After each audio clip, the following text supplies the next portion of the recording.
Eckart, Massen mitnehmen, Menschen mitnehmen, das ist dein... Okay, reach out to people, to the masses. Eckart, this is what you are an expert in. Das ist genau dein Genre, oder?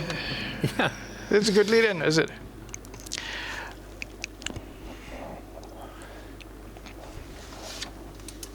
Corona war immer wieder Thema. Und Corona has been mentioned quite often here, but I mean, when we look at it, I mean, has anybody an idea how many people die from air pollution every year? Das sind 8 Millionen. 8 Haben million. wir die Wirtschaft angehalten? Have we ever stopped the economy from going for that, to combat it? No, we haven't. So the big question to really evaluate and assess the risk, like especially when the risk approaches through the media, pictures from Italy. And sometimes we find it hard to face crises when the individual images are missing. This is what I refer to when I talked about the necessary mind shift, and therefore I think I find especially important what the climate understand. What does climate change mean for a child that is born today? And therefore I have brought something, it's a jumper, a romper suit, in order to show you we care for the coming situation, but there's a schizophrenic situation. The child that is born today can theoretically turn 100 years in his or her life.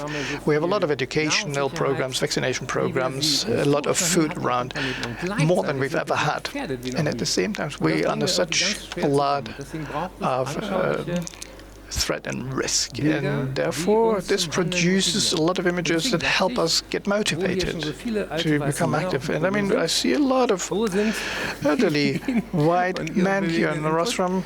Where are the ladies of the younger generation? Maybe you can come forward to the stage, because we thought, I mean, who dares to actually pass on the baton? And what I always viewed with a critical eye was that Fridays for Future always, in the beginning, they were very confrontative. We are here, we are here, we are proud because you steal away the future from us. And I thought about, I mean, who was in the previous generation? It was my father. He actually saved a lot more carbon dioxide. So there's a tape between the older generation and you. I mean, of course we keep the distance. Maybe you can give me your given names and your age. Ich bin Ella. I'm Ella, and I'm 16 years old, and I come from Munich. I'm Marie, 12, also live in Munich. I'm Lila, 14, and also I'm based in Munich. Great, welcome to you. Wer von euch war schon mal auf einer Demonstration? Who of you actually went on a demonstration, Fridays for Future? I did. Why did you go there? Because I wanted to make an effort to improve the world, because I thought it is important. We have to make steps in order to change things while it is still possible. Lida, you were there as well? Yes, me too. We went there, almost the whole class. So the teachers actually allowed us to go there and encouraged us to join.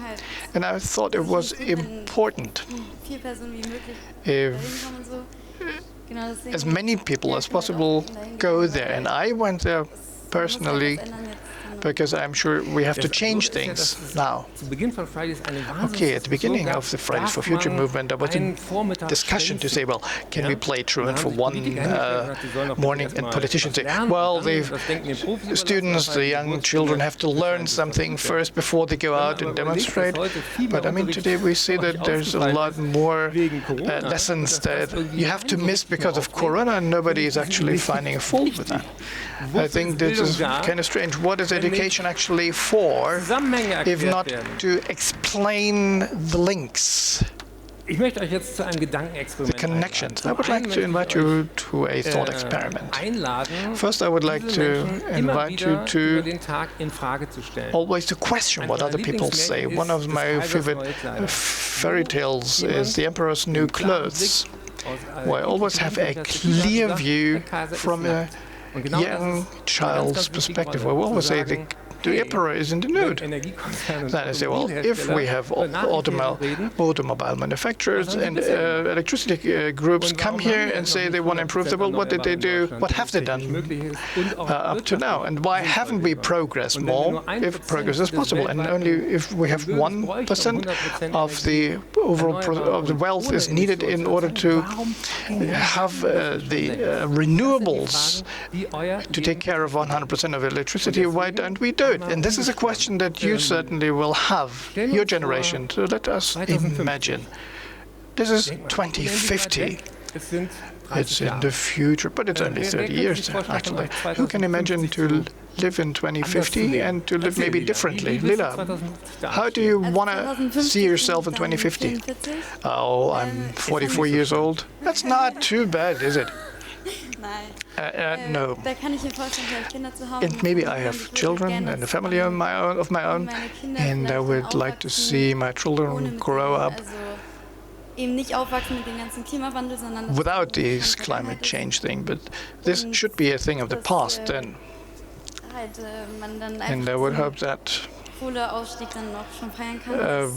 have actually said farewell to lignite coal and use of synthetic fuels. Maybe we have achieved something before 2050, so then we don't have these major topics to deal with.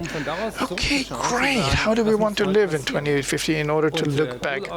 So in 2038 to phase out coal. It's kind of strange, maybe a little bit late.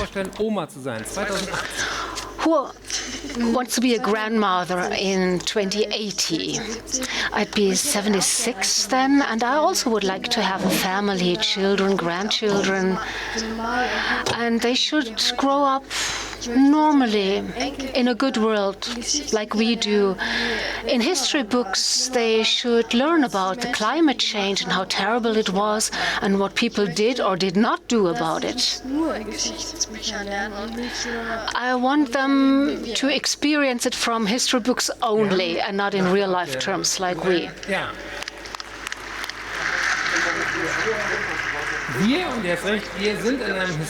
We and you have reached a turning point in history. Our generation could get rid of poverty and hunger. But we could also be the last generation that keeps the earth alive. So keep on asking people. Ask yourselves whether they are part of the solution or the problem. So your role is important. Keep going. Please take your seats again, and we'll be happy to hear from you.